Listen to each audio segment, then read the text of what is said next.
हे D wing आहे. तर इथे डायजेस्टर ठेवला तर प्रॉब्लेम आहे की स्लरी आउटलेट, स्लरीची पाईपलाईन तिकडे न्यावं लागेल आणि ह्या ॲक्सेसचा प्रॉब्लेम. इथे 3 बसणार आहेत, पण दुसरे जे 1 किंवा 2 असेल तो इकडे ठेवावा लागेल.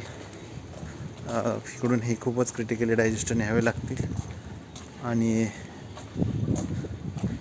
इकडे एक डायजेस्टर बसू शकतो. ही सोलारची पाईपलाईन ती ही वाटी आहे, तिथे 4.5 फूट अंतर आहे, त्यामुळे डायजेस्टर नेता येईल. आणि इकडे हे ड्रेनेज इकडे आहे, त्यामुळे इकडून स्लरी खाली नेता येईल. सो इकडे डायजेस्टर ठेवला तर इकडून पाठीमागं इथे स्लरी स्टोरेज टँक ठेवायची इथे, आणि मग इकडे स्लरी नेता येईल. असा एक ऑप्शन आहे. ही डी विंग आहे. डी विंग आहे. सीवर एकदा बघायचं. नाही सॉरी, ही कुठली विंग आहे? बी विंग. हे बी विंग आहे ना? बी विंग आहे ना? बी विंग आहे. सीवर जाऊन एकदा पाहायचं आहे.